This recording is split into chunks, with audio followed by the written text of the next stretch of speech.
یہ پیشکش ہے رضا انٹرپرائزز کی۔ رضا انٹرپرائزز، دکان نمبر 3، چھوٹا سوناپور، نزد اکبر پیر بھائی کالج، مولانا شوکت علی روڈ، ممبئی نمبر 8۔ ٹیلی فون نمبر 23091629۔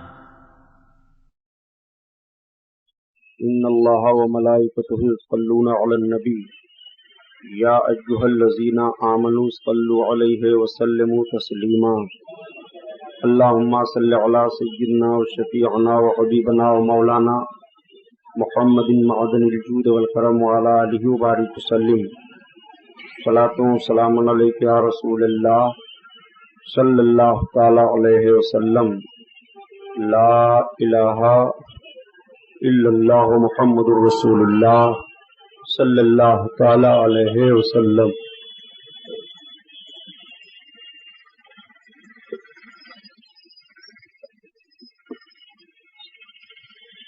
بیٹھ جاؤ، جگہ نہیں ہے، کرسی لے کر کے یہاں بیٹھو، نہیں بیٹھو۔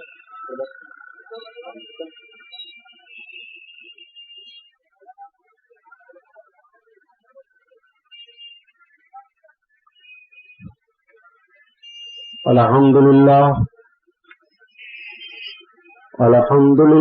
رب العالمین،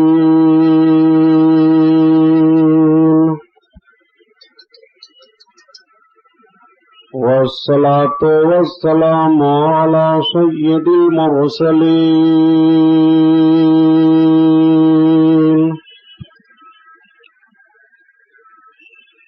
وعلی آلہ الطاہرین،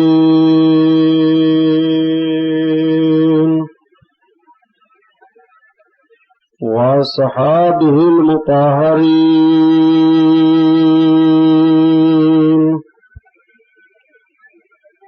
وابنہ الغوث العظم الجیلانی محی الدین،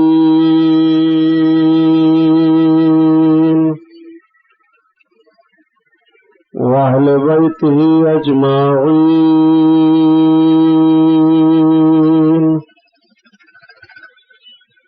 اعوذ باللہ من الشیطان الرجیم، بسم اللہ الرحمن الرحیم۔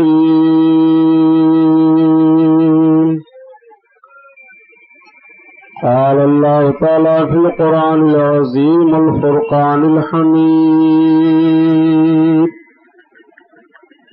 والعاقبۃ للمتقین۔ صدق اللہ البصیر القدیر، وصدق رسولہ البشیر النذیر، والحمد للہ رب العالمین۔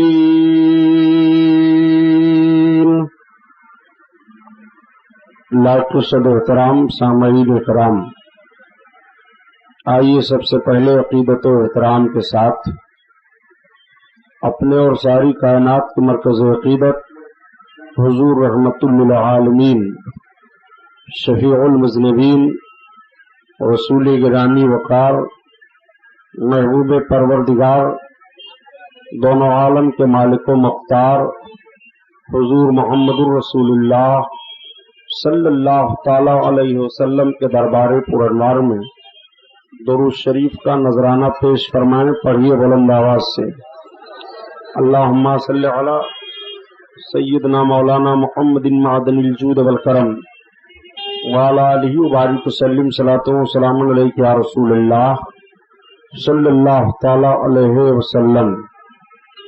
عقیدت و احترام کے ساتھ ایک بار اور درود شریف پڑھ لیجیے، اللہم صلی علی سیدنا مولانا محمد معدن الجود والکرم وعلی آلہ وبارک وسلم۔ صلاۃ و سلام علیک یا رسول اللہ صلی اللہ علیہ وسلم۔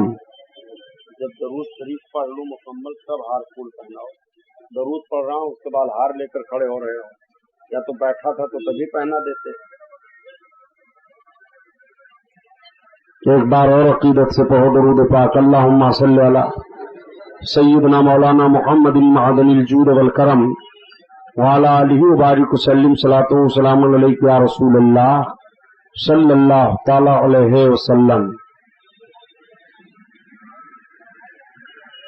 بولنا مجھے ہے، نعرہ تکبیر، نعرہ رسالت، جدے غزل والا کانفرنس، اور درود شریف سستی سے آپ پڑھ رہے ہو۔ میں کہہ رہا ہوں درود شریف پڑھیے تو ٹک ٹک دیدم دم نہ کشیدم، جبکہ پہلی تقریر مکمل درود پر ہوئی ہے۔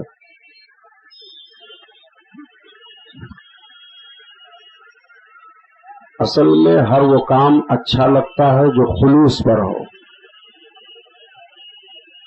ریا پر جو کام ہوتا ہے دکھاوے کا، اس میں برکت نہیں ہوتی ہے۔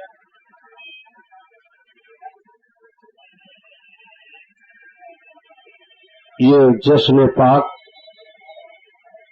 حضور سرکار میرے میراں پیرے پیراں شاہ جیلاں سرکار بڑے پیر غوث اعظم دستگیر رضی اللہ تعالی عنہ کے نام پر ہے۔ آج یہ تیسرا بیان ہے، تیسری محفل ہے۔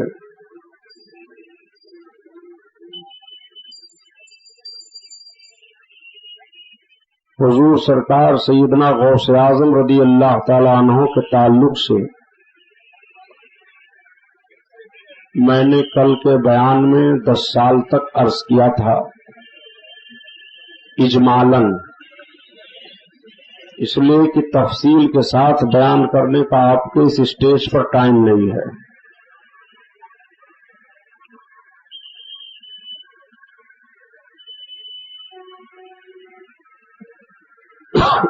سرکار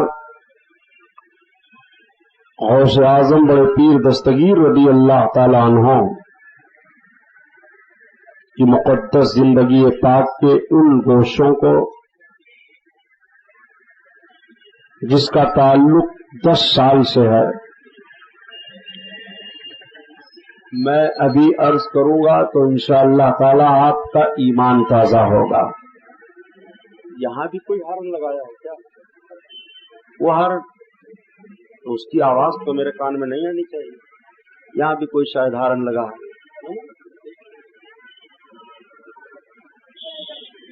یہ دیکھو پاگل، اس کو بند کرواؤ یا تو دوسرے سائڈ اس کو کرواؤ۔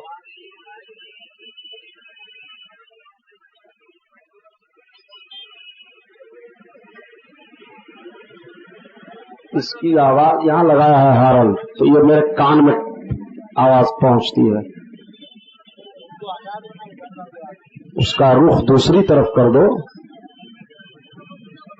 ارے بند کر دو، چاہے جہنم میں پھینک دو۔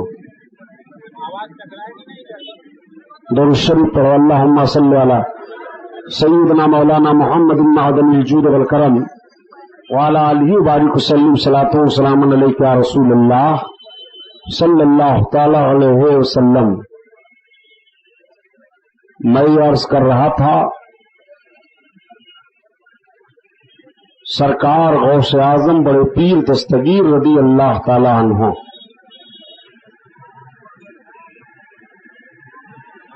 یہ انہی کا مہینہ چل رہا ہے، 11ویں شریف کا مہینہ۔ دنیا کے گوشہ گوشہ میں جتنے خوش عقیدہ سنی مسلمان ہیں وہ سب سرکار غوث پاک رضی اللہ تعالی عنہ سے واقف ہیں۔ سب جانتے ہیں کہ ہجری 500 صدی کے سرکار بڑے پیر غوث اعظم حضرت امام مہدی رضی اللہ تعالی عنہ کے ظہور تک غوثیت کبریٰ کے درجہ پر فائز ہیں۔ آپ کو غوث اعظم کہا جاتا ہے۔ سرکار غوث اعظم کے تعلق سے سننے سے پہلے اعلی حضرت عظیم البرکت آیت من آیات اللہ معجزۃ من معجزات رسول اللہ امام احمد رضا خان علیہ الرحمت و رضوان کی مقدس منقبت پاک سے سرکار غوث پاک کے بیان کا آغاز ہو۔ ابھی مجھ سے پہلے کہا گیا کہ اعلی حضرت رضی اللہ تعالی عنہ کے تعلق سے بھی آپ کچھ بیان کر دیں کہ مسلک اعلی حضرت کیا ہے۔ اصل میں یہ آپ کے جلسوں کو خراب کرنے کا شوشہ گوشہ چھوڑا جاتا ہے۔ مخالف پارٹیاں جو ہوتی ہیں وہ آپ سے بات چیت کرتے کراتے کہہ دیں گے یہ کیا ہے۔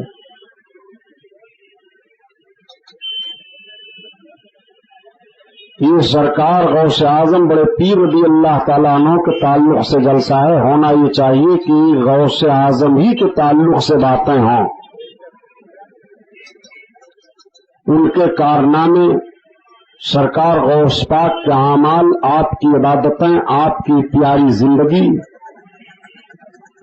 آپ نے خلق خدا کو کیسا پیغام دیا،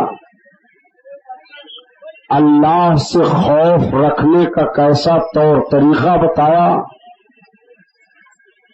یہ ساری باتیں بیان ہو تاکہ مومن کا دل خوف الہی سے لرزے۔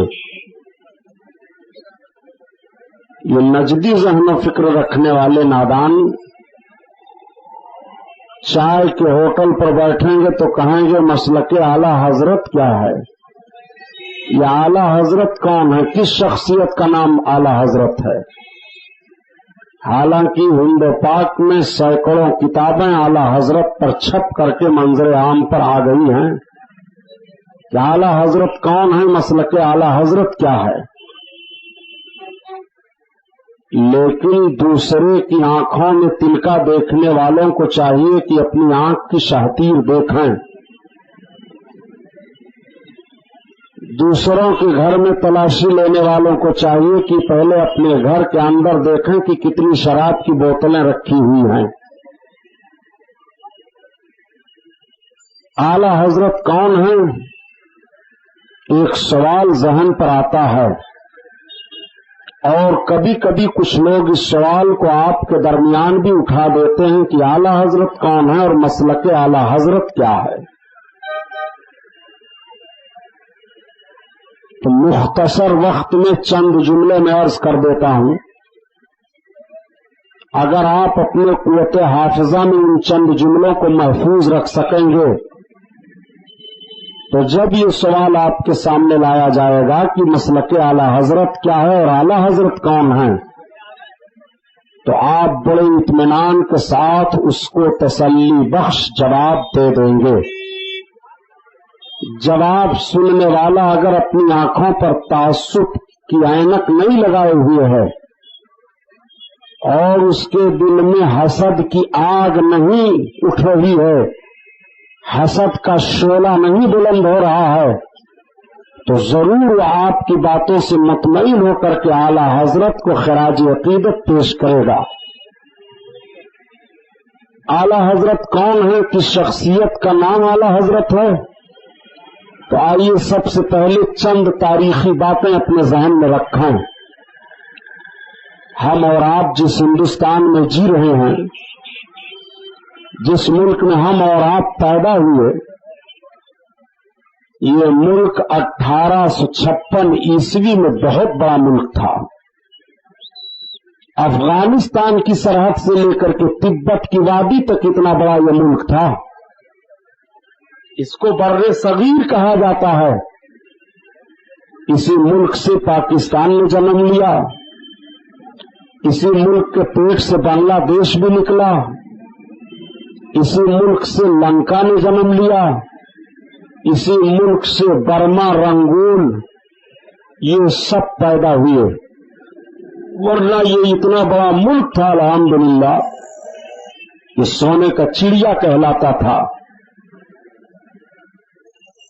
1856 عیسوی میں ہندوستان میں مذہبی حالات کیا تھے اور سیاسی حالات کیا تھے؟ تو سیاسی حالات پر تو مجھے گفتگو کرنی نہیں ہے، ہاں مذہبی حالات 1856 عیسوی میں ہندوستان کے بگڑ گئے تھے، اور اس طور پر بگڑے تھے کہ پورے بر صغیر میں اہل سنت و جماعت کے عقیدوں کو ختم کرنے کے لیے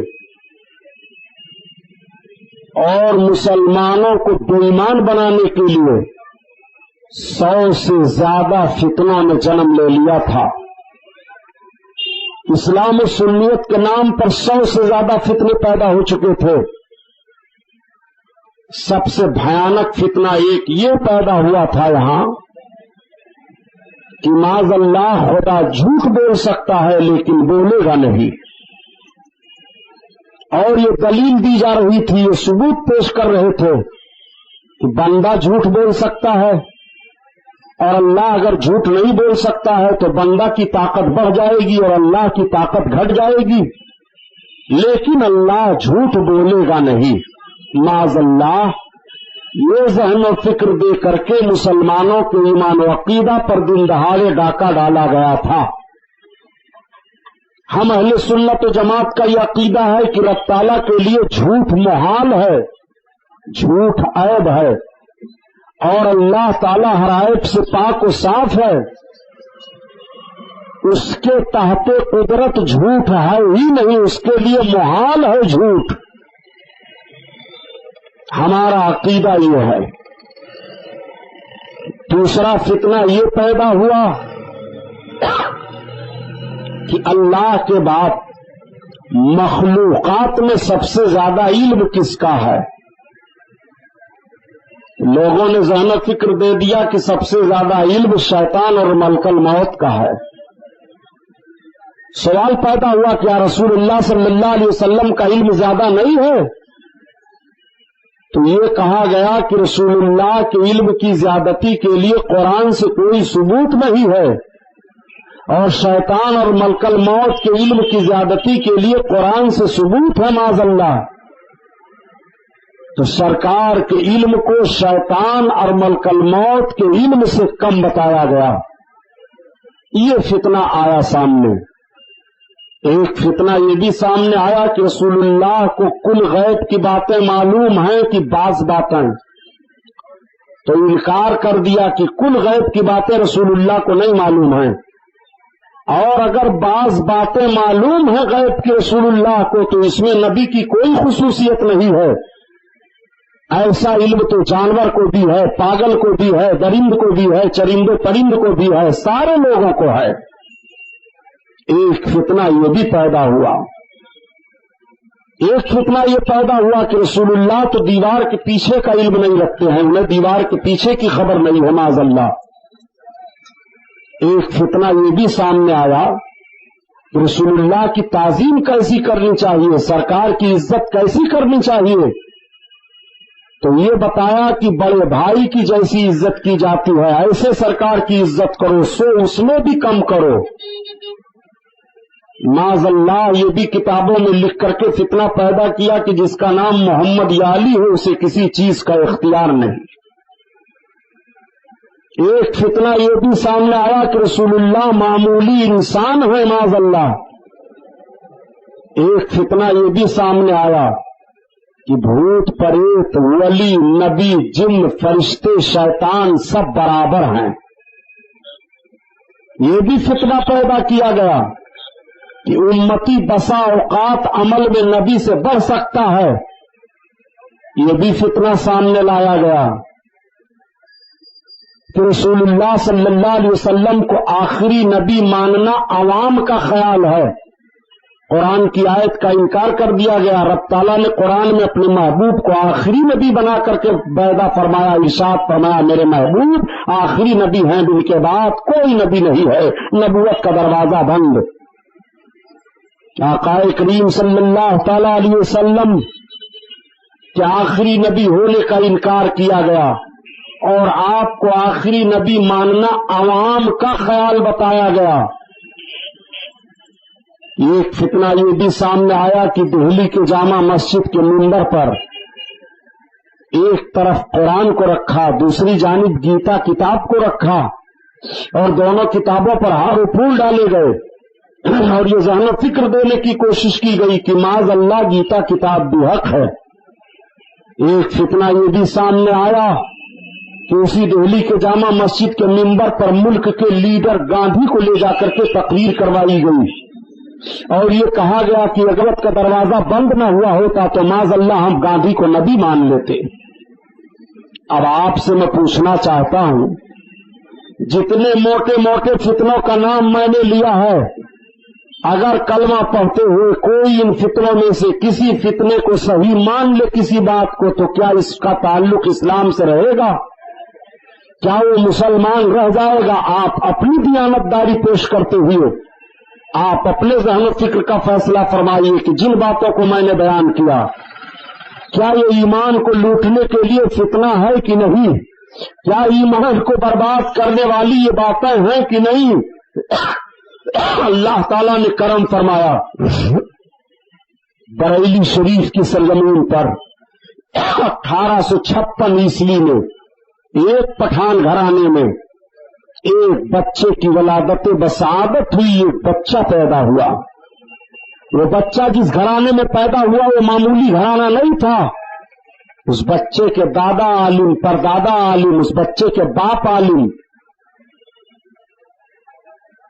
اس بچے کے باپ کا نام حضرت علامہ نقی علی خاں رحمۃ اللہ علیہ ہے، جو بریلی شریف کے بہت بڑے عالم تھے۔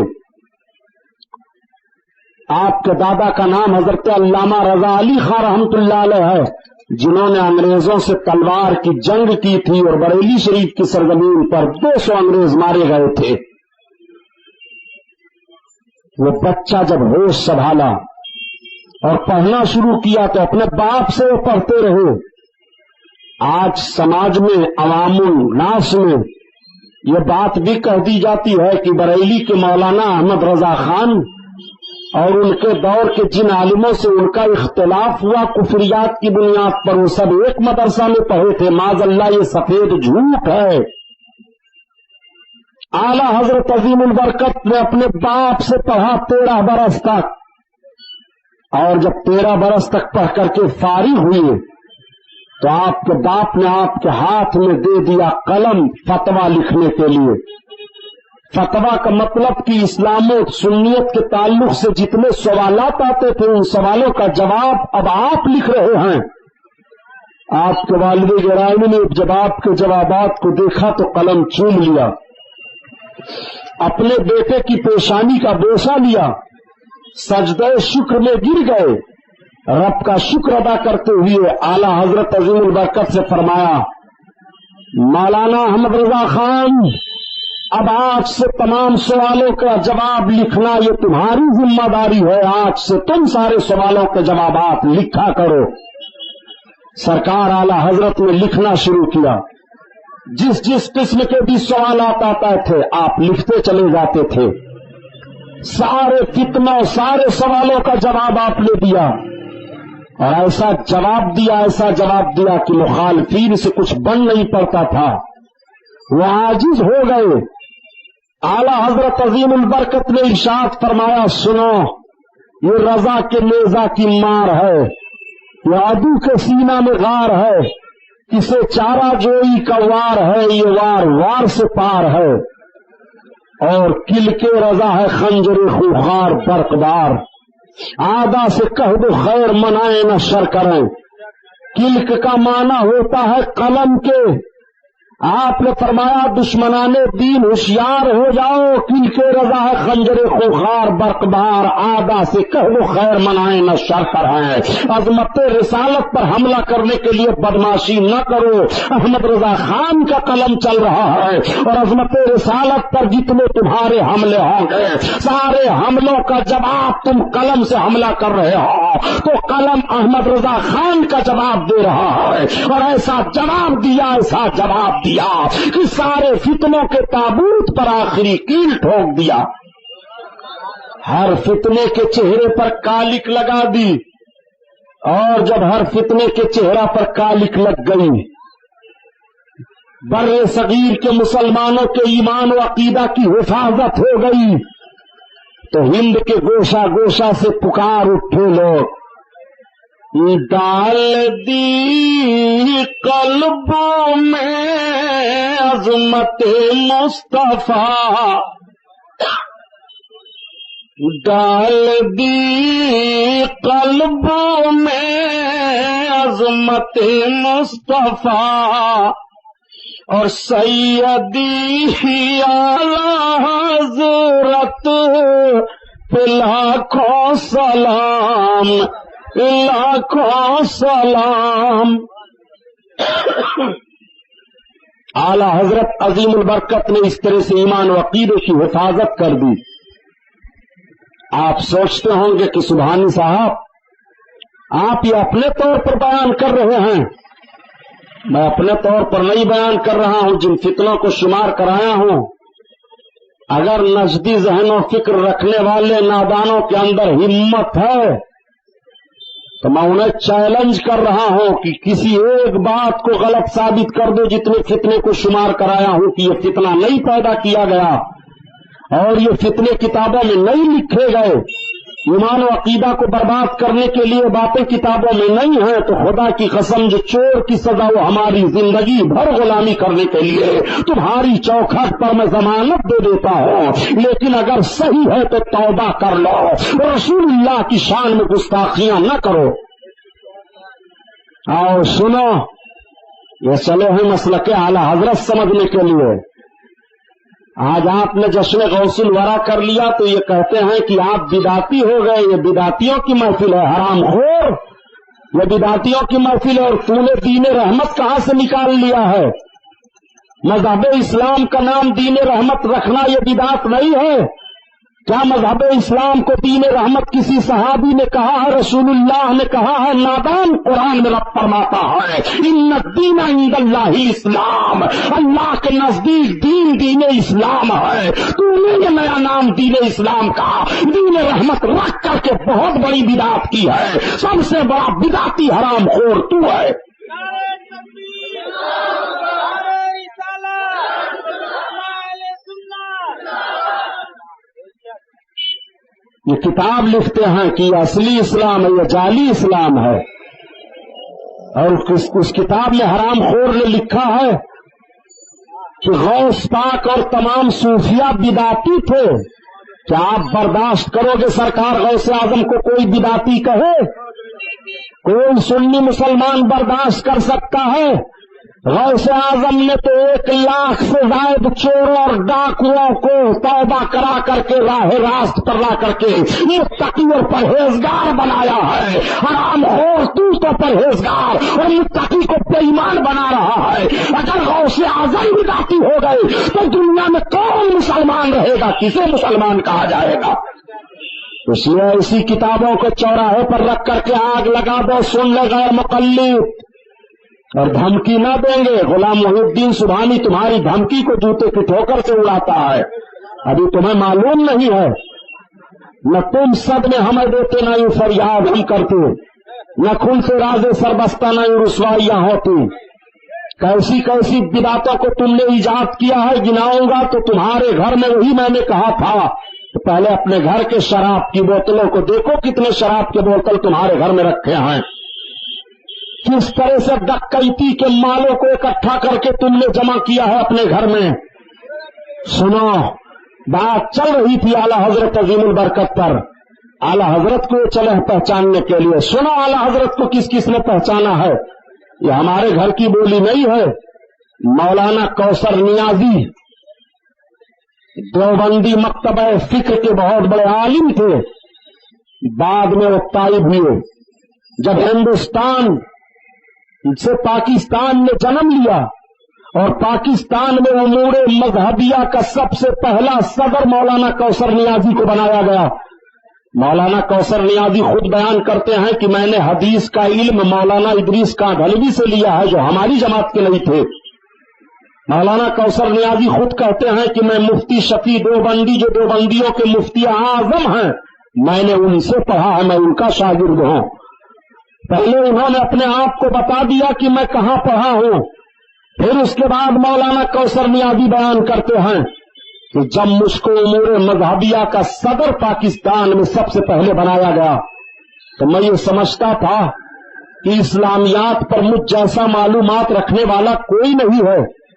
میری لائبریری میں اس وقت جتنی کتابیں تھیں میں نے زندگی میں روٹی کے ٹکڑے اتنے توڑ کر کے نہیں کھائے تھے جتنی کتابوں کو اسلامیات پر میں نے مطالعہ کیا تھا، میں نے پڑھا تھا. لیکن جب میں نے مولانا امام احمد رضا کی کتاب فتاوی رضویہ کو پڑھنا شروع کیا تو مجھے ایسا لگا کہ میں علم کے سمندر کے کنارے کھڑے ہو کر کے ابھی سیپیاں چن رہا ہوں. وہ مولانا کوثر نیازی ہے جو بیان دیتے ہیں، وہی بیان کرتے ہیں. مجھے حیرت ہوتی ہے جب لوگ مولانا امام احمد رضا خان کو بدعتی کہتے ہیں اور یہ کہتے ہیں کہ مولانا امام احمد رضا خان نے بدعتوں کو رواج دیا ہے، تو مجھے تعجب ہوتا ہے کہ مولانا امام احمد رضا خان نے تو اپنے دور کے سارے عالموں میں سب سے زیادہ بدعتوں کو ختم کیا ہے، انہیں بدعتی کیسے کہا جا رہا ہے؟ جب امام احمد رضا خان سے سوال کیا گیا کہ مزارات پر چادروں کا چڑھانا کیسا ہے تو آپ فرماتے ہیں کہ اللہ کے ولی کے مزار پر اظہار عظمت کے لیے ایک چادر ڈال دینا کافی ہے، بقیہ منو چادروں کی قیمتیں غریبوں اور فقیروں میں تقسیم کر دی جائیں. جب امام احمد رضا خان سے سوال کیا جاتا ہے کہ قوالی کرنا کیا ہے تو آپ بیان فرماتے ہیں کہ مزامیر کے ساتھ قوالی حرام ہے، حرام ہے، حرام ہے. جب امام احمد رضا خان سے سوال کیا جاتا ہے کہ تعزیہ داری کیا ہے تو اعلیٰ حضرت بیان فرماتے ہیں کہ مروجہ تعزیہ داری حرام ہے، حرام ہے، حرام ہے. جب اعلیٰ حضرت عظیم البرکت سے سوال کیا جاتا ہے کہ مزارات پر عورتوں کا جانا کیا ہے تو آپ فرماتے ہیں تم مزارات پر عورتوں کا جانا پوچھ رہے ہو، یہ نہیں جانتے ہو کہ رسول اللہ نے کیا فرمایا ہے؟ لعنت اللہ علی زائرات القبور، قبروں کی زیارت کرنے والی عورتوں پر اللہ کی لعنت ہو. جب امام احمد رضا خان سے پوچھا جاتا ہے کہ چراغاں کرنا قبروں کے پاس کیسا ہے تو آپ بیان فرماتے ہیں کہ اگر راستہ ہے لوگ فائدہ اٹھانے والے ہیں تو چراغ جلایا جا سکتا ہے ورنہ مال ضائع کرنے سے کوئی فائدہ نہیں ہے. جب امام احمد رضا خان سے سوال ہوتا ہے کہ قبروں کے پاس اگر بتی سلگانا کیسا ہے تو آپ فرما قبر سے 3 ہاتھ کے فاصلے پر اگر بتی خوشبو کے لیے سلگائی جا سکتی ہے ورنہ مال ضائع کرنے سے کوئی فائدہ نہیں ہے. جب امام احمد رضا خان سے سوال کیا جاتا ہے کہ بعد دفن میت قبروں کے پاس اذان دینا کیا ہے تو آپ فرماتے ہیں باعث برکت ہے، وجہ تسکین ہے، دافع بلا ہے. جب امام احمد رضا خان سے سوال کیا جاتا ہے کہ یہ مجلس مولود کیا ہے تو آپ فرماتے ہیں حضور پر نور صلی اللہ علیہ وسلم کے میلاد مبارک کو روایات صحیحہ کے ساتھ بیان کرنا باعث برکت ہے، مستحب ہے، مستحسن ہے. امام خان کا مسلک یہ ہے.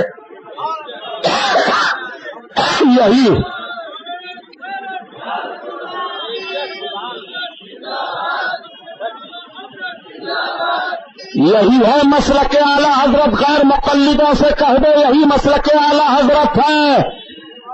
لیکن میں آپ سے پوچھنا چاہتا ہوں، سن لو، نعرہ لگاتے ہو مسلک اعلی حضرت زندہ باد، تو کیا غیر مقلد لوگ تعزیہ رکھتے ہیں؟ ڈھول تاشا یہ غیر مقلد لوگ پیٹتے ہیں؟ اپنی عورتوں کو مزارات پر غیر مقلد لے کر کے جاتے ہیں؟ یہ قوالی غیر مقلد لوگ کرتے ہیں؟ یہ لوگان ابر رتی غیر مقلد سلگاتے ہیں؟ یہ قبروں پر اللہ کے ولیوں کے مزاروں پر منو چادریں چڑھائی جاتی ہیں، ایک گاڑی بھر پھول سے ان کے قبر کو ڈھانک دیا جاتا ہے، یہ غیر مقلد کرتے ہیں. برا مت مانیے گا، میں آپ کی بات بتا رہا ہوں. نعرہ لگاتے ہو مسلک اعلی حضرت، مسلک اعلی حضرت تو یہ ہے، مسلک اعلی حضرت تو یہ ہے کہ اگر فرض تمہارے ذمہ باقی ہے تو کوئی نفل قابل قبول نہیں ہے. اگر فرض چھوڑ رہے ہو تو 1000 مرتبہ گیارہویں کیا کرو. غوث اعظم کی توجہ تمہاری طرف نہیں ہوگی. جب فرائض ادا کر کے تم غوث کی نیاز دلاؤ گے تو غوث اعظم کو منظور ہے اور غوث اعظم کے روحانی فیض و برکات سے مستفیض ہوگے. یہ مسلک اعلی حضرت ہے. یا آپ کی بدعمالیوں کو دیکھ کر کے مسلک اعلی حضرت پر اعتراض کرتے ہیں، یا اپنی بدعمالیوں کو کیوں نہیں دیکھتے ہیں؟ یہ تو چند باتیں آ گئی تھی تو میں نے آپ سے عرض کر دیا. یہی مسلک اعلی حضرت ہے جو امام اعظم ابو حنیفہ کا مسلک ہے. حضرت امام اعظم ابو حنیفہ کو معاذ اللہ یہ کیا کہتے ہیں ذرا پوچھئے تو، جو غیر مقلد ہے، جو تقلید نہیں کرتے، یہ کسی امام کو نہیں مانتے، یہ محمد بن عبد الوہاب نجدی کو مانتے ہیں، 5واں امام انہوں نے نکال لیا ہے، بقیہ کسی امام کو یہ نہیں مانتے۔ حیرت ہوتی ہے تم کیسے اپنے آپ کو اہل حدیث کہتے ہو؟ اہل حدیث ہو، اہل حدیث بن سکتے ہو؟ سرکار کی ہر حدیث پر تمہارا عمل ہو سکتا ہے، حدیث والے ہو تم؟ ہر مرد مومن رسول اللہ کی حدیث پر ایمان رکھتا ہے، مگر ہر حدیث پر عمل نہیں ہوگا۔ ہمارا ہر حدیث پر ایمان ہے، عمل ہمارا سنتوں پر ہوگا۔ رسول اللہ صلی اللہ تعالی علیہ وسلم کی یہ بھی تو حدیث ہے کہ نبی دن اور رات دونوں روزہ رکھتے تھے، تو کیا تم رات میں بھی روزہ رکھو گے اور دن میں بھی روزہ رکھو گے؟ یہ بھی تو حدیث ہے۔ نبی کونین نے فرمایا یوکل مثلی، میری طرف سے تم میں کون ہے، تو کیا تم نبی کی طرح معاذ اللہ بنو گے؟ یہ بھی تو حدیث ہے۔ یہ حدیث پر عمل کر رہے ہیں۔ ارے اگر زور سے آمین کہہ رہے ہو تو یہ حضرت امام شافعی کا مسلک ہے۔ مغرب میں اگر آپ سنت فرض سے پہلے 2 رکعت پڑھ رہے ہو تو یہ حضرت امام احمد بن حنبل کا مسلک ہے۔ ہمارے امام اعظم ابو حنیفہ کے وہاں ہے پہلے مغرب میں نماز 3 رکعت فرض پڑھی جائے، بعد میں 2 سنت۔ امام احمد بن حنبل کے وہاں ہے کہ اذان کے بعد پہلے 2 سنت پڑھ لیں تب 3 رکعت فرض پڑھیں۔ ہمارے امام اعظم ابو حنیفہ فرماتے ہیں آمین آہستہ سے کہو، امام شافعی رحمت اللہ تعالی علیہ فرماتے ہیں آمین زور سے کہو۔ تو ہر امام کا کوئی نہ کوئی ضرور قاعدہ اور قانون ہے۔ اگر تم آمین زور سے بولتے ہو تو امام شافعی رحمت اللہ تعالی علیہ کے مقلد ہو، اور اگر سنت کو تم پہلے پڑھتے ہو تو حضرت امام احمد بن حنبل کے مقلد بن گئے۔ آپ کو تقلید سے کسی حالت میں فرصت نہیں ہے، مگر 4 اماموں میں سے کسی ایک ہی امام کی تقلید کرنی پڑے گی۔ یہ نہیں کہ بعض مسئلے میں امام اعظم ابو حنیفہ کا عمل کرو اور بعض میں حضرت امام شافعی کا عمل کرو، بعض میں حضرت امام مالک کا، نہیں، بلکہ جو جس امام کا مقلد ہے وہ روزہ نماز حج و زکات کے مسائل کو ادا کرنے میں وہ اسی امام کی تقلید کرے، وہ اہل سنت و جماعت رہے گا۔ ہمارا اختلاف تم سے عقیدہ میں ہے مسٹر جی۔ عقیدہ سمجھو پہلے کیا ہے۔ عقیدہ یہ ہے کہ اللہ ہر عیب سے پاک ہے۔ عقیدہ یہ ہے کہ اللہ تعالیٰ نے اپنے محبوب کو علم غیب عطا فرمایا ہے۔ عقیدہ یہ ہے کہ اللہ کے مقبول بندوں سے سوال کرو وسیلہ پکڑ کر کے اللہ کی بارگاہ میں۔ عقیدہ یہ ہے کہ رسول اللہ صلی اللہ علیہ وسلم قیامت میں گنہگاروں کی شفاعت فرمائیں گے۔ عقیدہ یہ ہے کہ رسول اللہ صلی اللہ تعالی علیہ وسلم بے مثال ہیں، ان کی طرح کوئی انسان نہیں ہے، سرکار کے برابر کوئی نہیں ہے معاذ اللہ۔ عقیدہ یہ ہے کہ رسول اللہ صلی اللہ علیہ وسلم کو چاہے جہاں سے ہر سے یا سے پکارو یا رسول اللہ کہہ سکتے، یہ جائز ہے، عقیدہ ہے۔ ان ساری باتوں میں ہمارا تم سے اختلاف ہے۔ تمہارا عقیدہ ہے کہ اللہ جھوٹ بول سکتا ہے، تمہارا عقیدہ ہے کہ رسول اللہ کو علم غیب نہیں ہے، تمہارا عقیدہ ہے کہ رسول اللہ ہماری مدد نہیں کر سکتے ہیں، تمہارا عقیدہ ہے کہ رسول اللہ مر کر کے مٹی میں مل گئے ہیں، تمہارا عقیدہ ہے کہ یا رسول اللہ کہہ کر کے سرکار کو پکارنا، مدد مانگنا یہ شرک ہے، جائز نہیں ہے۔ یہ تمہارا عقیدہ ہے۔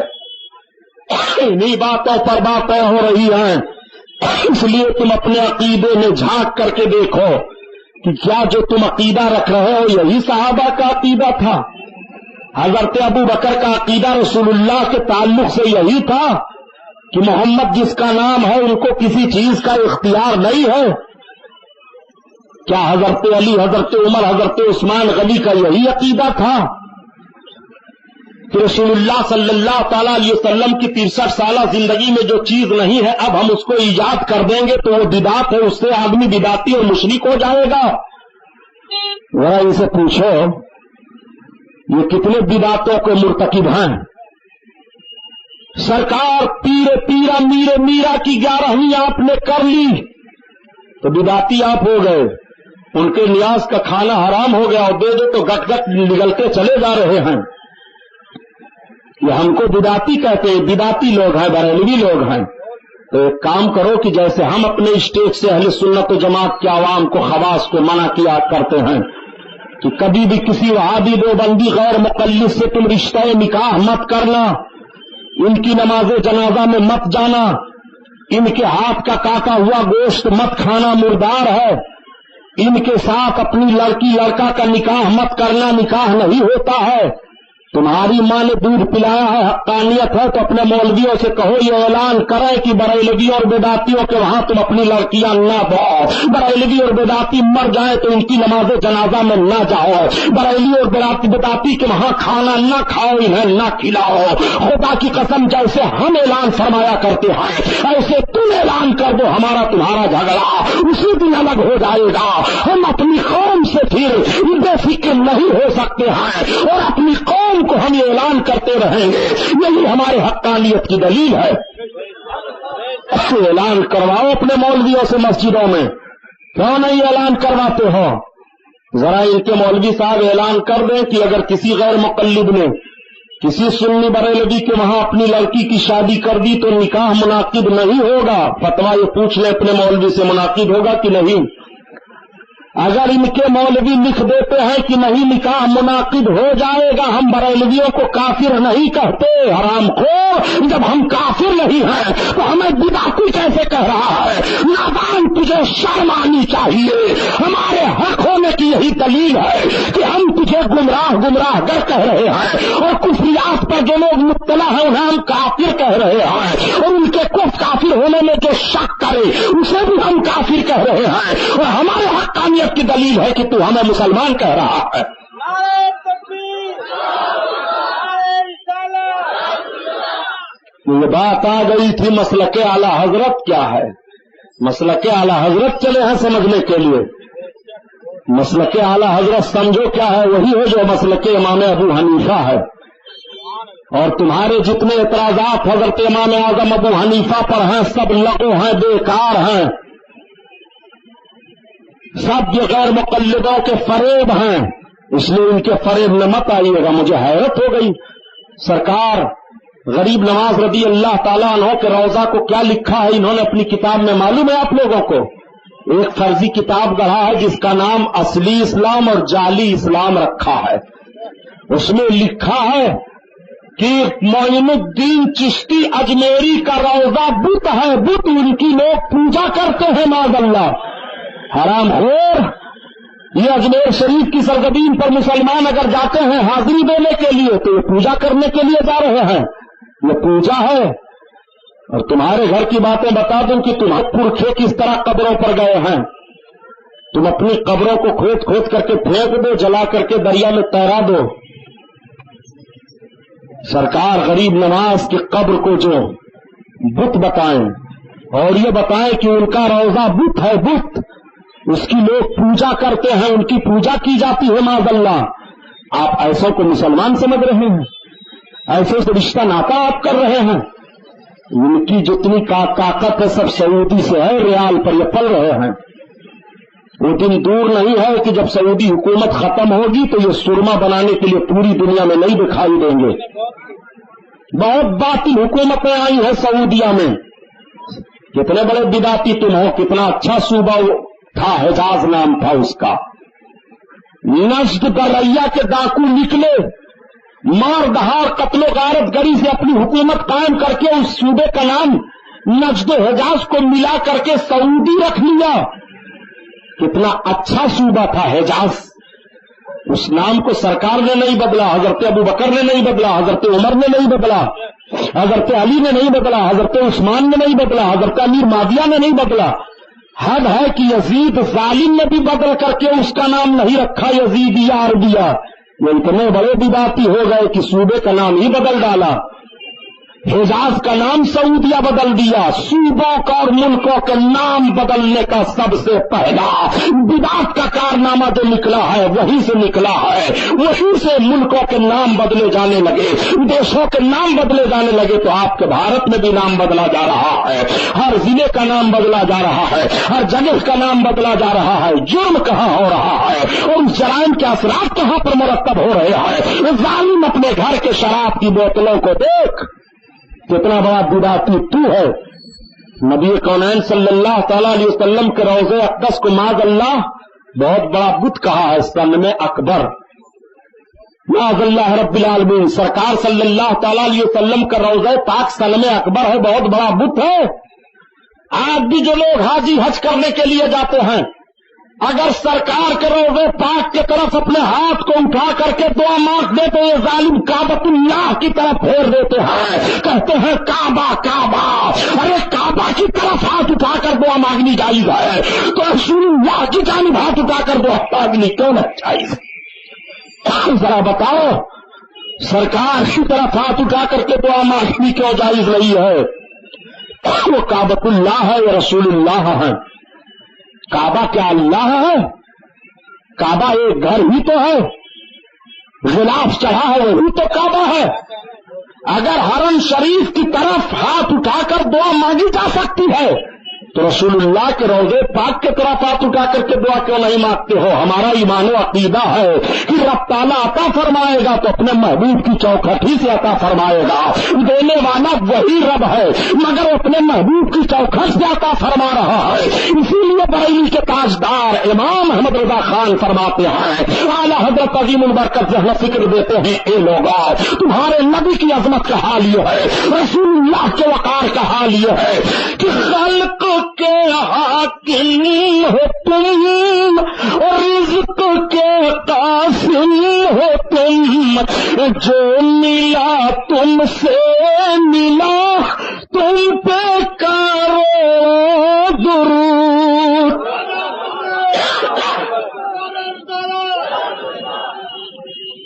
بات آ گئی تو سن لو پیارے, نماز کے وقتوں کو کوئی بدلنا چاہے تو بدل سکتا ہے.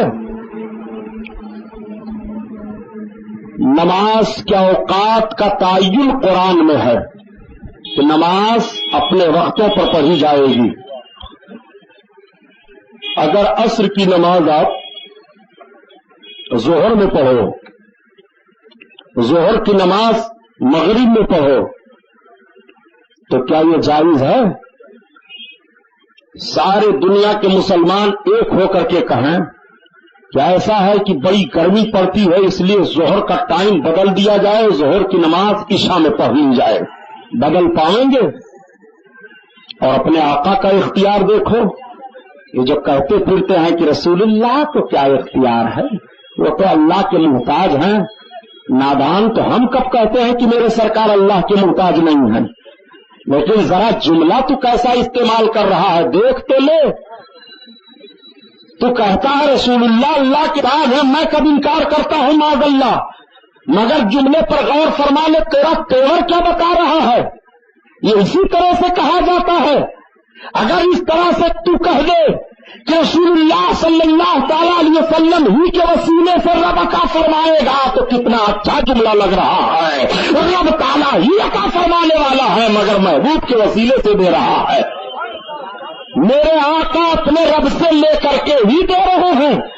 اسی لیے بخاری شریف کی حدیث آقا فرماتے ہیں اللہ والا قاسم, اللہ عطا فرماتا ہے, بانٹنے والا میں ہوں, تمہیں ملے گا تو میرے ہی دروازہ سے ملے گا, بقیہ کوئی دروازہ نہیں ہے جہاں سے تمہیں ملے. آقا کریم صلی اللہ علیہ وسلم کے تعلق سے جملہ کیسا استعمال کرتا ہے؟ جملے ہی سے تو احکام بدلتے ہیں. یہ اپنی ماں کو آواز دے کہ ذرا میرے باپ کی جوڑو ادھر آؤ تو ماں چپل اٹھائے گی کہ آئے گی؟ تو کیا غلط ہے؟ ماں باپ کی عورت نہیں ہے؟ نہیں, ذرا جملہ تو دیکھیں.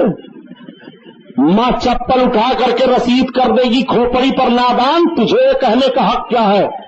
تیرا باپ جب مجھے نہیں کہتا ہے میری جوڑوں ادھر آؤ، تو کیسے کہتا ہے میں تیرے باپ کی جوڑوں تو ہی ہوں؟ جب تیرا باپ مجھے بلاتا ہے تو تیرے نام سے بلاتا ہے، اے فلاں کی والدہ ادھر آؤ، اے فلاں کی ماں ادھر آؤ۔ تیرے باپ نے اتنا ادب کیا ہے، نادان تجھے مجھے پکارنے کے لیے ماں کا لفظ ہے، ماں کہا کر۔ حقیقت تو تو کہہ رہا ہے لیکن گستاخانہ جملہ ہے۔ ذرا جملے پر غور تو فرمائیے، یہ کس طرح ڈھٹائی سے کہہ دیا کرتے ہیں۔ رسول اللہ کو کیا اختیار ہے؟ نادان تیرا ایمان رہ گیا، یہ جملہ تو نے کہا تو یہ جملہ تو نے کہا، تیرا ایمان سلامت ہے؟ ذرا غور کر لے، کیا کسی صحابی نے ایسا جملہ کہا ہے؟ خدا کی قسم یہ اسٹیج ذمہ دار اسٹیج ہے، میں کہیں لندن کا نہیں ہوں، چمبور اور گرد و نواح کے علاقے میں جہاں تک میری آواز پہنچے غیر مقلدین وہابی دیوبندی سن لے کہ کہیں وہ دکھا دے کہ کسی صحابی نے کہا ہو یا رسول اللہ آپ کو کوئی اختیار نہیں ہے، یہ جملہ کہا ہو تو خدا کی قسم اسی دن میں ساری ذمہ داری لینے کے لیے تیار ہو۔ تم کبھی بھی نہیں دکھا سکتے ہو جب صحابہ نے کہا ہے تو یہی عرض کیا ہے، یا رسول اللہ میری یہ ضرورت آپ سے ہے، یا رسول اللہ میری یہ تمنا آپ سے ہے، یا رسول اللہ میری یہ خواہش آپ سے ہے، یا رسول اللہ میری یہ حاجت آپ سے ہے۔ رسول اللہ کی بارگاہ میں وہ اپنی حاجتوں کو پیش فرمایا کرتے تھے تو رسول کو بے اختیار سمجھ کر پیش کرتے تھے، مجبور سمجھ کر، اختیار والا سمجھ کر کے سرکار کی بارگاہ میں اپنی تمناؤں کو پیش کرتے تھے۔ نماز کے وقت کی بات چل رہی تھی، کوئی بدل پائے گا؟ لیکن یہی ذرا غیر مقلد جب حج کرنے کے لیے جاتے ہیں تو ان سے پوچھو کہ 9 ذی الحجہ کو جب عرفات کے میدان میں جاتے ہو تو عرفات کے میدان میں جو 9 ذی الحجہ کو پہنچ جائے دن غروب ہونے سے پہلے وہ حاجی ہے۔ حج کا سب سے بڑا رکن عرفات کے میدان میں جانا ہے۔ عرفات کے میدان میں جاتے ہیں، سب ظہر کی نماز پڑھتے ہیں، عصر کی نماز پڑھتے ہیں، 9 ذی الحجہ کی تاریخ ہے، جب دن ڈوب جاتا ہے تب حکم ہے کہ جب دن غروب ہو جائے تو عرفات کے میدان سے نکل پڑو۔ تو جب دن غروب ہو جاتا ہے تو مغرب کا وقت ہو جاتا ہے، تو عرفات کے میدان میں ان سے پوچھو کہ مغرب کی نماز پڑھ کر کے حاجی جی وہاں سے چلتے ہو؟ ہے دنیا میں کسی کو طاقت و ہمت کی 9 ذی الحجہ کو عرفات کے میدان میں مغرب کی نماز پڑھ لے؟ پوچھو اپنے مولویوں سے کہ مولوی صاحب کیوں نہیں مغرب کی نماز وہاں پڑھی جاتی ہے؟ ہم اسی 9 ذی الحجہ کو مکہ میں ہیں تو مغرب کی نماز پڑھیں اور دوسری جگہوں پر ہیں تو ہم پڑھیں، مگر یہ لاکھوں لاکھ حاجی لوگ عرفات کے میدان میں مغرب کا وقت ہو گیا نماز نہیں پڑھ سکتے، نہ اذان مغرب کی دے سکتے ہیں۔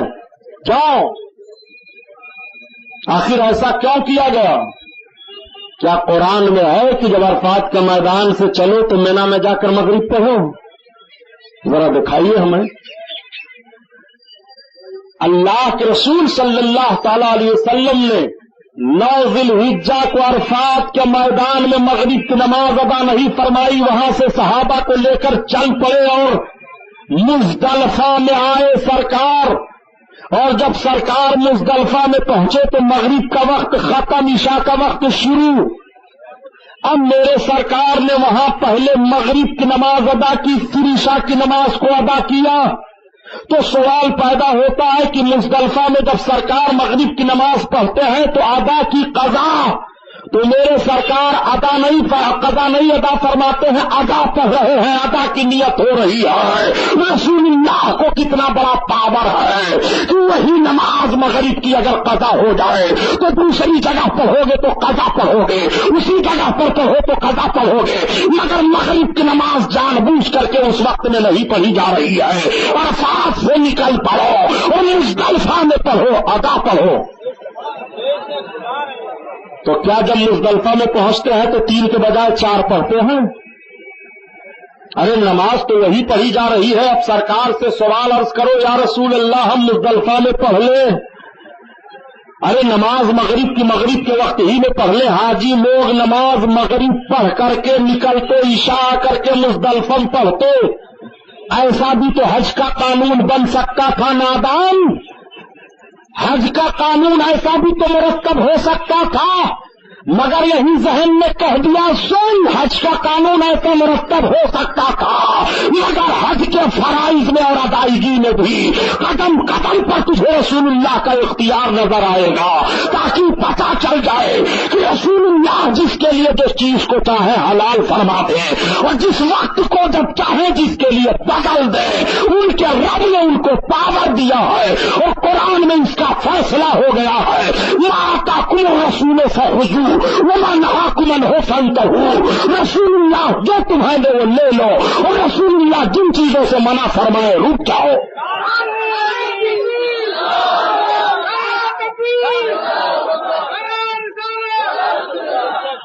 یہ اسلام کے دعوے دار بنے ہیں. یہ اٹلنا پائجامہ پہن کر کے ترچھی ٹوپی لگا کر کے پتا چل رہا ہے کہ سب نکلے چلے آ رہے ہیں قید خانے سے.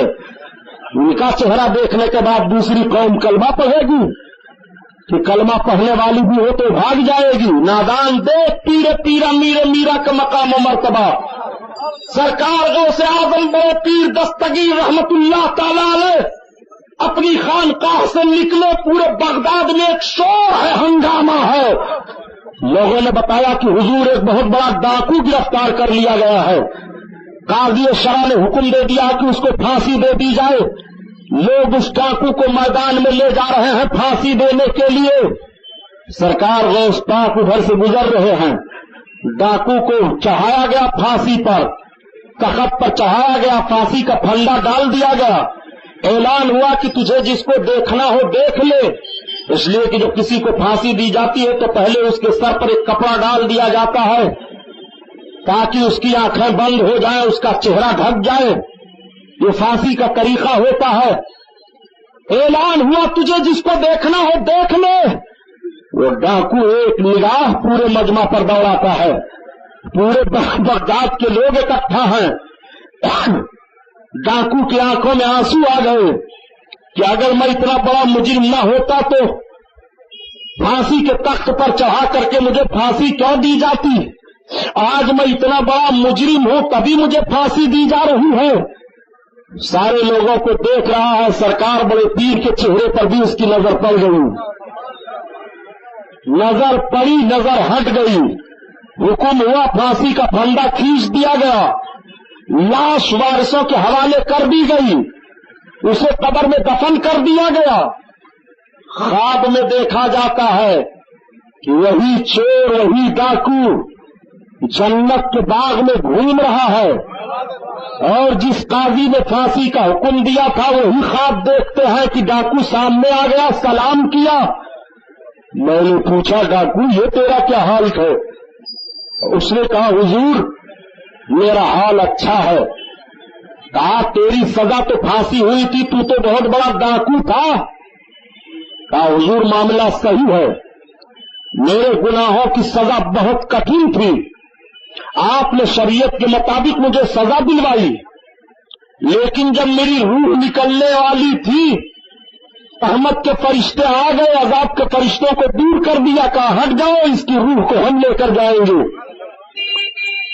عذاب والے فرشتوں نے کہا یہ ڈاکو ہے, بہت بڑا چور ہے, نہ جانے کتنی عورتوں کو بیوہ کیا ہے, بچوں کو یتیم کیا ہے, لوگوں کے مال کو لوٹا ہے. رحمت کے فرشتوں نے کہا نہیں, رب کا حکم ہے, ہم لے کر کے جائیں گے. تب تک فرشتے عرض کرتے ہیں پروردگار یہ تیرا کیسا بندہ ہے. غیب سے آواز آتی ہے میرے عذاب کے فرشتوں ہٹ جاؤ, رحمت کے فرشتوں کو لے جانے دو. میں نے اپنے اس بندہ کو بخش دیا ہے اس لیے کہ اس کی نگاہ میرے محبوب بندے عبد القادر کے چہرے پر پڑ گئی ہے. تو میری رحمت کو یہ گوارا نہیں ہے کہ عبد القادر کا چہرہ جو آنکھ دیکھ لے اسے جہنم میں جلایا جائے. میں نے اپنے محبوب بندے عبد القادر کے چہرے کے صدقے میں بخش دیا.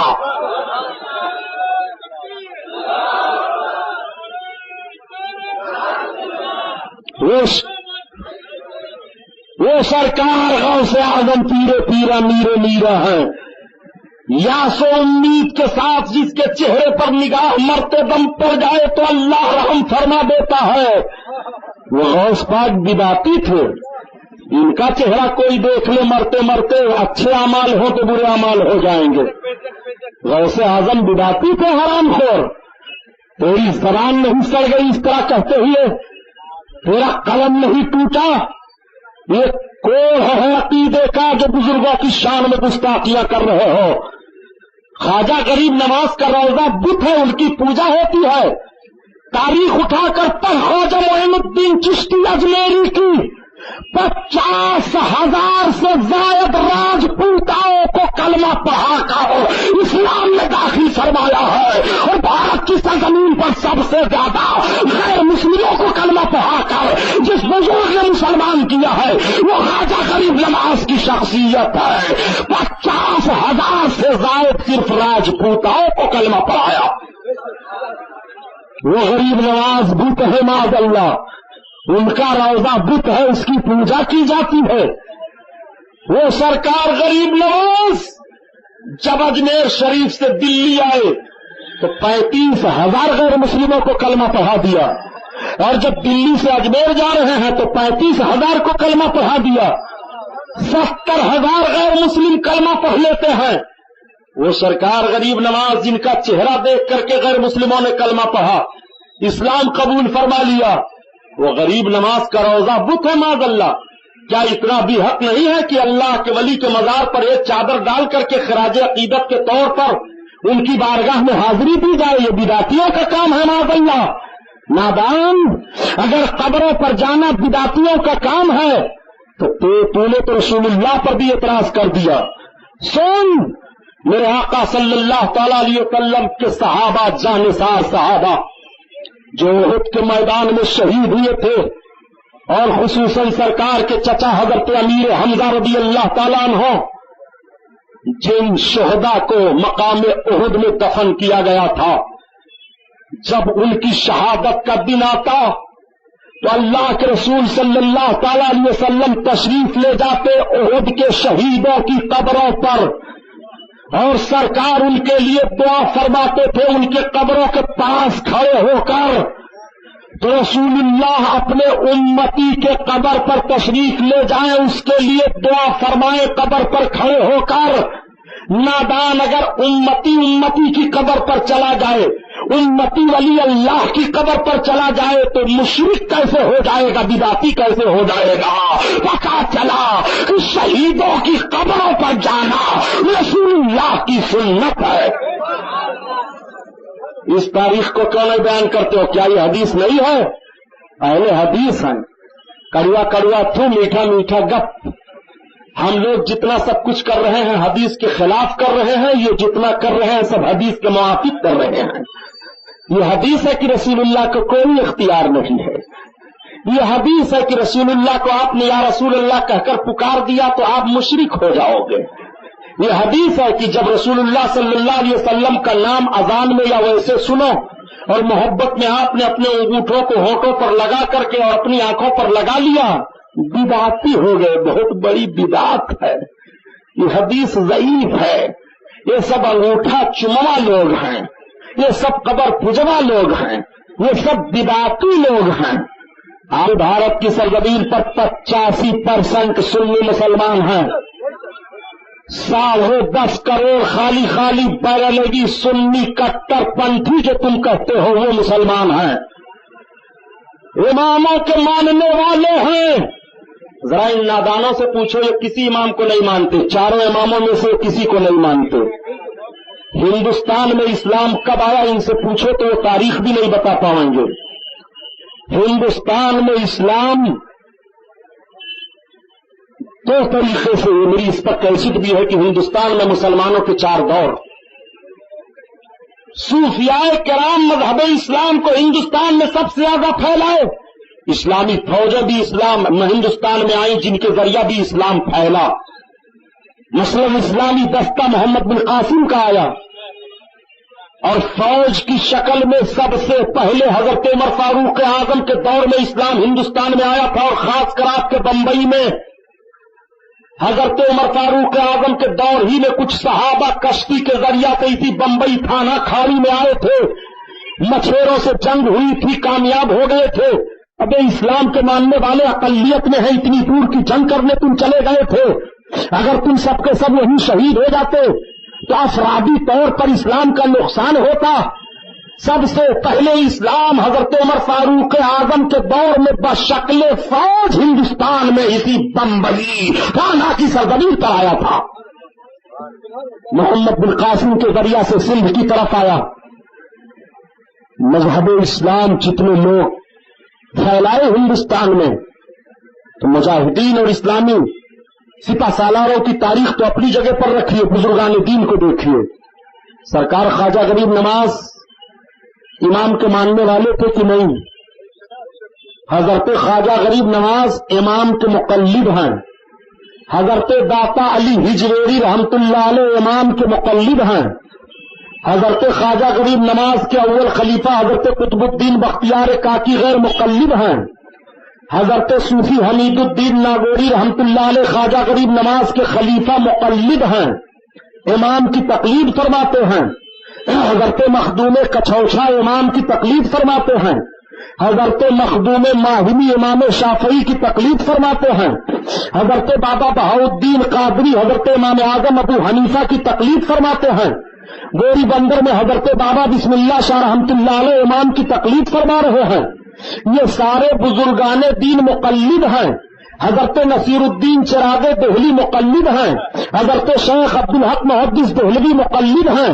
حضرت عبدالعزیز محدث دہلوی مقلد ہیں۔ حضرت شاہ ولی اللہ محدث دہلوی مقلد ہیں۔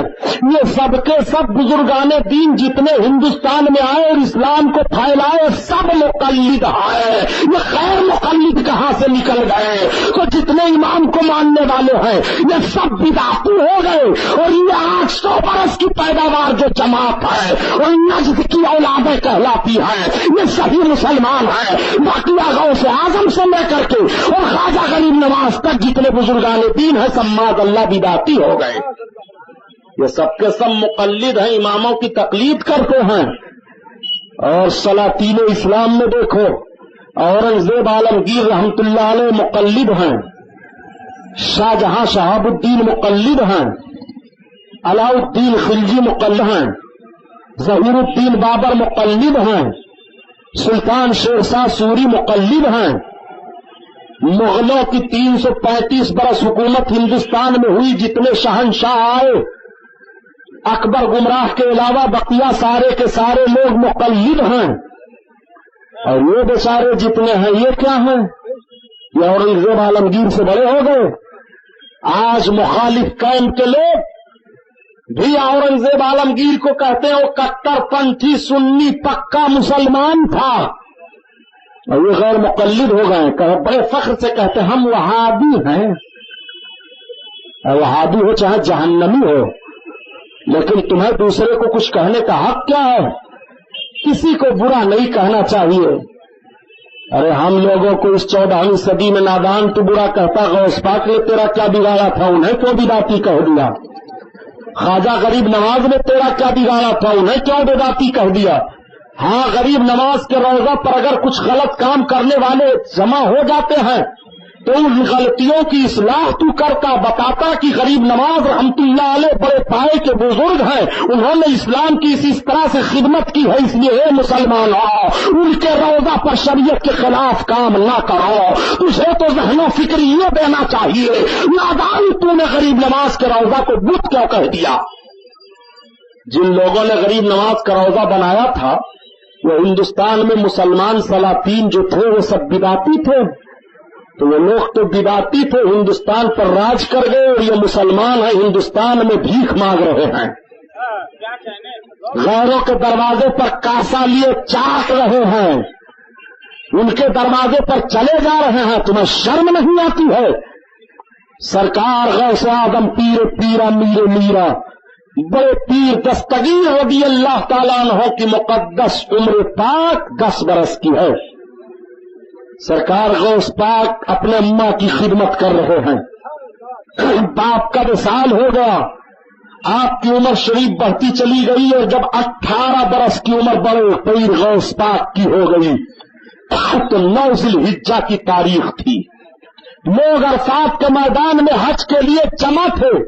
سرکار بڑے پیر دستگیر رضی اللہ تعالی عنہ کھیت کے کام کے لیے جانور کو لیتے ہیں اور کام کرنے کے لیے چل پڑتے ہیں.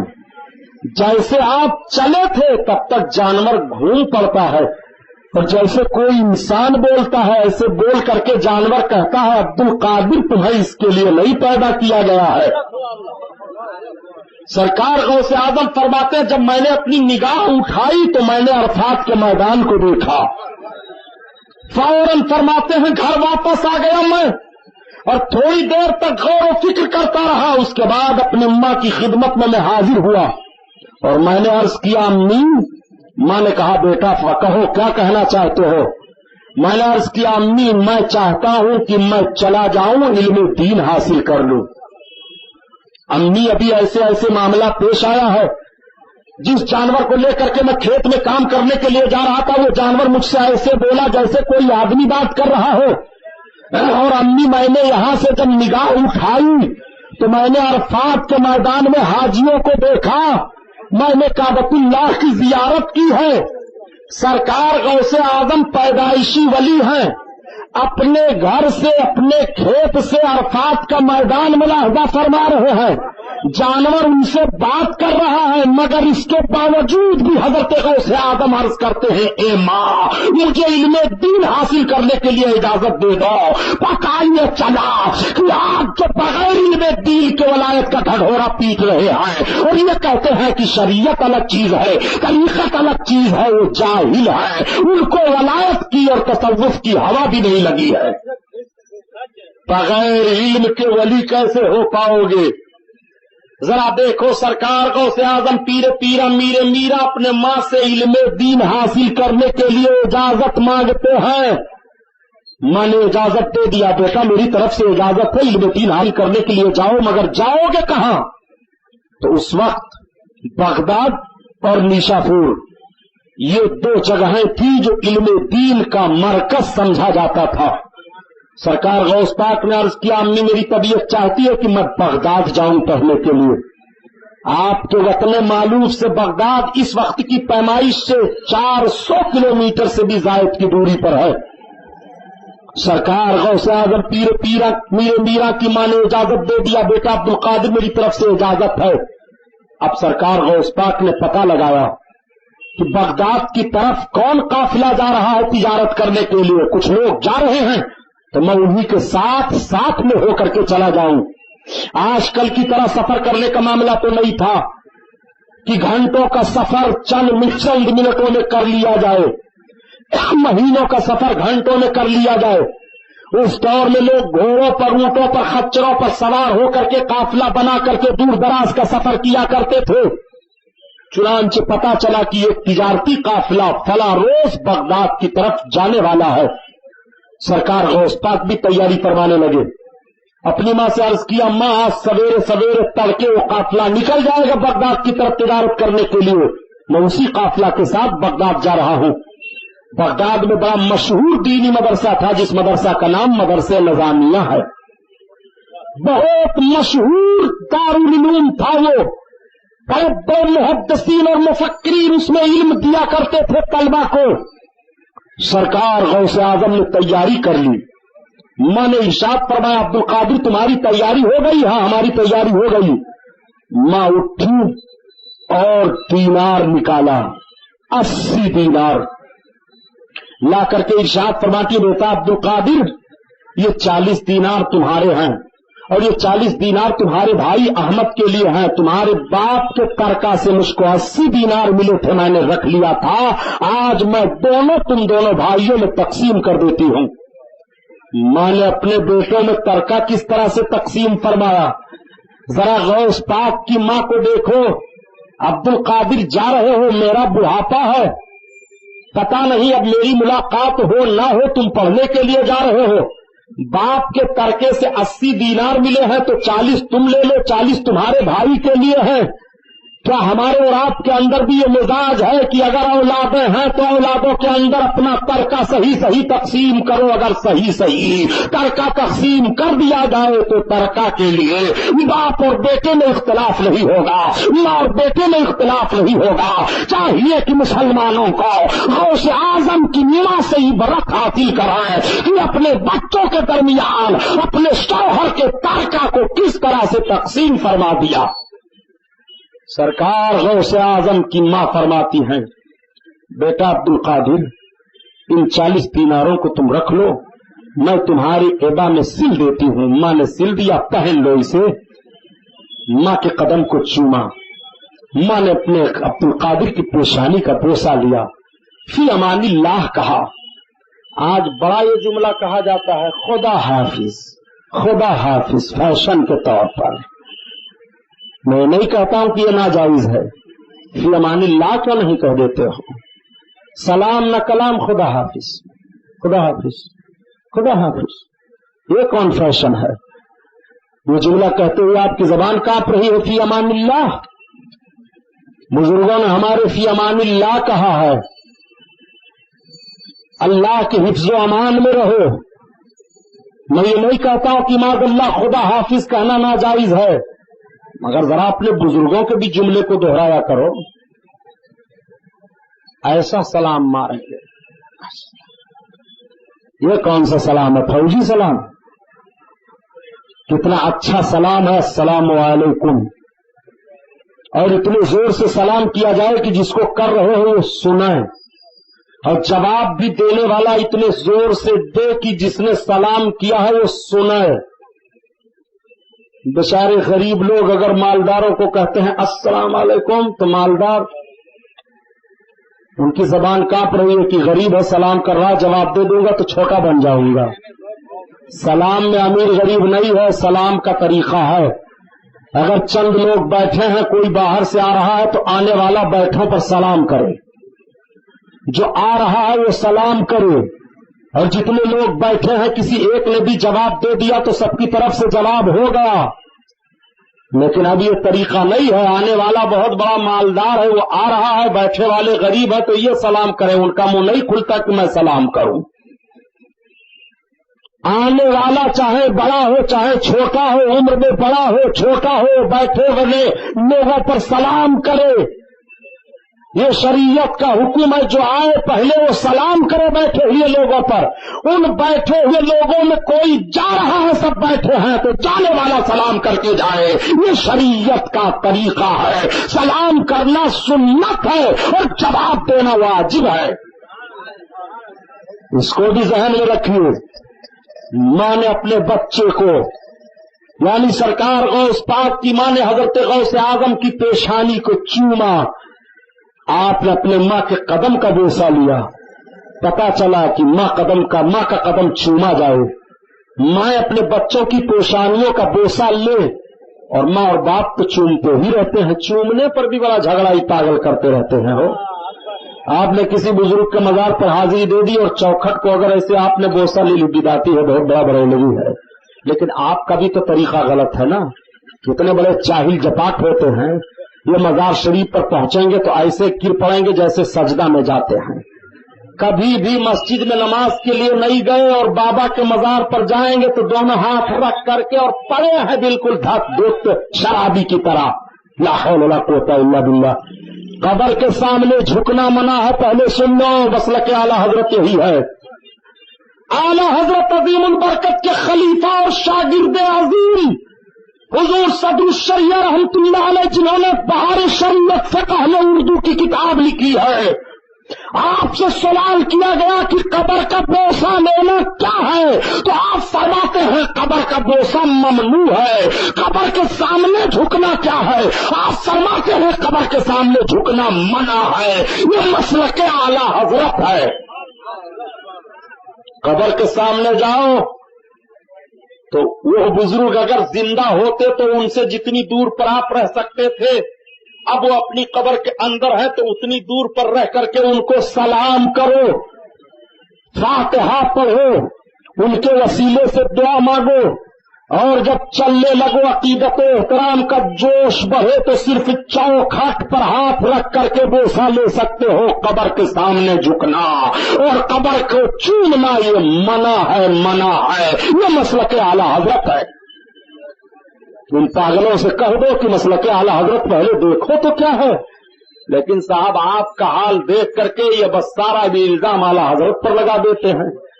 مزار پر آپ گئے، مورچھل لے کر کے، وہ کیا مور کہتے ہیں، کیا مور کی پونچھ لے کر کے اور اس کو گٹھا کی طرح باندھے ہیں، اور جب آپ جائیں گے فاتحہ پڑھنے کے لیے تو اسی مجاور سے کہیں گے ذرا مار دیجئے تو وہ ٹھوکتا ہے پیٹھ پر گد گد گد گد۔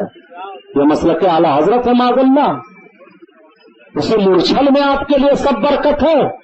ارے جاہل جپاک مجاور پیسہ بٹورنے کے لیے سارا خرافات کر رہے ہیں اور سنیوں کو بدنام کر رہے ہیں، اعلی حضرت کو بدنام کر رہے ہیں۔ خدا کی قسم ہندوستان کی سرزمین پر جب یہ خانقاہیں علماء اور مفتیان کرام کے ہاتھوں میں تھی تو آج بھی اسی دلی کی سرزمین پر جا کر کے دیکھ لو کہ حضرت بختیار کاکی کے مزار کے پاس کوئی عورت نہیں جا سکتی ہے، حضرت نظام الدین محبوب الہی کے مزار کے اندر کوئی عورت نہیں جا سکتی ہے، حضرت بابا بہاؤالدین قادری اسے بمبئی میں ہے، ان کے مزار کو کوئی عورت نہیں چھو سکتی ہے۔ آج بھی جہاں علماء کا اقتدار و اختیار ہے، شرعی پابندیاں ہیں، ان جاہل مجاوروں کے کرتوت کو دیکھنے کے بعد مسلک اعلی حضرت پر راز نہ کرو، یہ مسلک اعلی حضرت نہیں ہے، مسلک اعلی حضرت وہی ہے جو اعلی حضرت کی کتابوں سے ظاہر ہے۔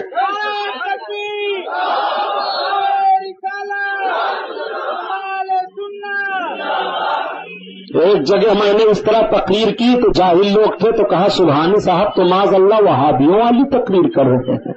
وہ وہابیوں والی تقریر ہو گئی، یہ تو سنیوں والی تقریر ہے۔ وہابی صحابی کو کیا تقریر معلوم ہے جی؟ ان کو تو پہلے اپنا ایمان ثابت کرنا چاہیے، پہلے ایمان والے بنیں۔ سنو، یہ تمہیں بدنام کرتے ہیں، جیسے جاہلوں کا کہنا ہے کہ بولنے والے کا چنا نہیں بچتا، نہ بولنے والے کا کوئی لڈو نہیں پوچھتا، یہ چلاتے رہتے ہیں۔ یہ بریلوی لوگ ہیں، کہے بریلوی لوگ ہیں، تمہارا اختیار نہیں ہے مزارات پر، تم کیوں نہیں جاتے ہو، منع کرتے ہو، کیوں نہیں روکتے ہو؟ میلہ لگانے کے لیے سب سے زیادہ یہ بھی بھاگے چلے جائیں گے۔ کہاں جا رہے ہو؟ عبداللہ ہماری بیوی کو جنات پکڑے تھا تو چوچا شریف جا رہا ہوں۔ تو جب بیوی کو جنات پکڑ لے تو ساری غیر مقلدیت ٹوٹ جاتی ہے۔ کہاں جا رہے ہیں؟ اب میری ماں نے مانتا کر دیا تھا جانا تو نہیں چاہیے، مگر اجمیر جا رہا ہوں خواجہ بابا کے وہاں۔ کاہے نہ جاؤ، اندھے ہو جاؤ گے؟ ڈرتے بھی ہے بیچارے، یہ اجتماع بنا کر کے جاؤ سرکار خواجہ غریب نواز کے وہاں اور جا کر کے کہہ دو مجاوروں سے کہ ہٹو، نکلو سب یہاں سے، یہ سب کیا خرافات کر رہے ہو، یہ بت ہے ان کا روزہ، کاٹ کر کے پھینک دیں گے وہیں مجاور، پتہ نہیں چلے گا ایک ایک غیر مقلد کا۔ سرکار غریب نواز کے روزے کی اس طرح سے توہین، اور پھر بھی کہتے ہو کہ ہم ہندوستان میں کاٹے جا رہے ہیں، مارے جا رہے ہیں۔ اسی ہندوستان کا پہلا پرائم منسٹر جواہر لال نہرو بنے۔ جواہر لال نہرو جب الہ آباد سنگم پر گئے اور سنگم پر نہانے کے لیے جب وہ بڑھے تو وہاں کے پجاریوں نے کہا پرائم منسٹر صاحب ٹھہریے، یہاں نہانے دھونے اور کریا کرم کا یہ طریقہ ہے، اس طریقے سے آپ کیجئے، اس طریقے سے کشتی پر بیٹھیے۔ تو جواہر لال نہرو نے کہا ہوش، چل ادھر۔